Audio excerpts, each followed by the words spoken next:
Pour soutenir la chaîne Angry Wife, vous pouvez faire un don sur Tipeee ou regarder une publicité sur Utip. Merci et bonne vidéo. Avant de commencer, je vous signale, si vous ne l'aviez pas remarqué, que j'ai ouvert une boutique Angry Waifu sur Teespring, que vous pouvez voir normalement sous chacune de mes vidéos. Et si jamais vous avez des idées de design ou de produits que je pourrais ajouter, dites-le moi et je verrai ce que je peux faire. Maintenant, place à la vidéo. Un manga dont j'ai parlé dans ma vidéo sur les filles thick dans les mangas vient d'être publié en France sous le titre de 50 nuances de gras, l'elfe qui aimait trop les frites. Au moment où j'ai fait cette vidéo, je ne savais pas que le manga allait arriver en France et ça a été une bonne surprise. À cette occasion, j'ai demandé à l'éditeur Dokidoki s'il pouvait m'envoyer le premier tome du manga pour que je parle de l'édition française. Et non seulement ils ont accepté, mais en plus ils m'ont demandé si ça m'intéressait d'organiser un concours dans lequel je pourrais faire gagner des tomes de ce manga à mes abonnés.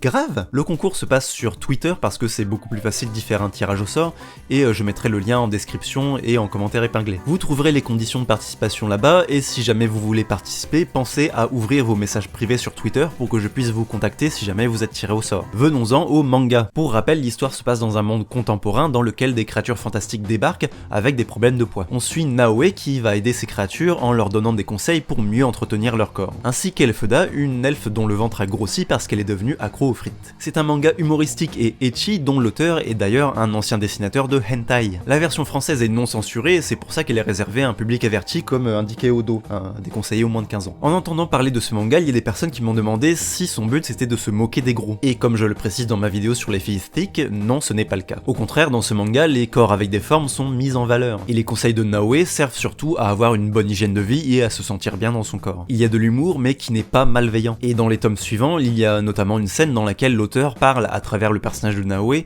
de la culture de la maigreur au Japon et du fait que les femmes japonaises sont en moyenne en sous-poids. Donc non, ce manga ne se moque pas des personnes en surpoids, même si c'est vrai que sans connaître, en voyant le titre, on pourrait se poser des questions. Parlons-en de titre d'ailleurs. Au moment de son annonce, le titre 50 nuances de gras a suscité pas mal de réactions. Alors concernant les titres de manga en général, je suis plutôt pour leur adaptation en français. Quand le titre original est un nom propre, ne veut pas dire grand chose ou est déjà en anglais, en général on va pas le traduire, on le laisse comme ça et c'est plutôt logique. Mais dans les autres cas, je trouve qu'on a un peu trop tendance à laisser les titres anglais internationaux, en général dans un but commercial parce que l'anglais ça fait plus classe et ça se vend mieux. Moi j'aime bien les titres français, je trouve ça plus agréable de pouvoir parler d'une œuvre sans changer d'accent en plein milieu de la phrase. Je suis content de pouvoir parler des brigades immunitaires au lieu de Cells at Work et de Après la pluie à la place de After the Rain. Même s'ils sont parfois moins fidèles que les titres anglais originaux, je trouve qu'ils ont une part de poésie qui leur donne du charme. Mon chouchou c'est vraiment l'arme ultime. Non mais, l'arme ultime putain!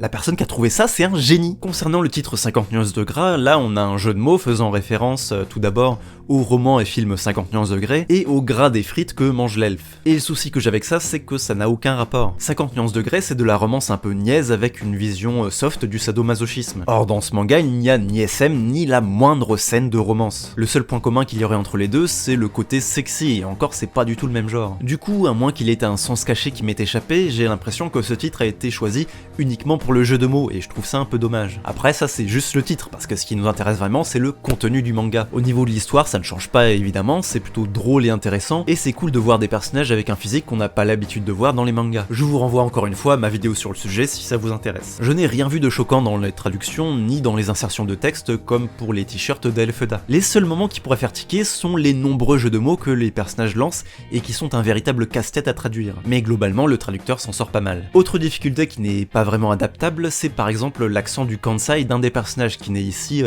quasiment pas marqué. Mais comme les autres personnages y font directement référence, c'est franchement pas grave, et je préfère ça plutôt que donner un équivalent d'accent français caricatural. Dernier point sur la traduction, les noms des personnages. Dans ce manga, les personnages non humains ont un nom qui fait directement référence à leur race, par exemple Elfeda qui signifie littéralement c'est une elfe. Et ça aurait été très difficile de trouver un équivalent en français, du coup le traducteur a fait le choix d'une traduction phonétique des noms, ce qui est sans doute la meilleure chose à faire. Pour le reste, l'édition française est très classique et plutôt de bonne facture. On a des croquis de l'auteur entre chaque chapitre, ce qui se fait habituellement dans les mangas, et deux petites histoires spin-off à la fin, dont une qui rappelle que, au départ, les créatures mythologiques des sirènes sont des femmes au corps d'oiseaux et non pas de poissons. Au final, que vous soyez intéressé par le fanservice, les physiques inhabituelles dans les mangas ou l'humour, ou les trois à la fois, ce manga peut vous intéresser. Et il ne faut surtout pas s'arrêter à son titre un peu maladroit, car le contenu vaut vraiment le coup. Et c'est vraiment cool qu'il soit publié en France.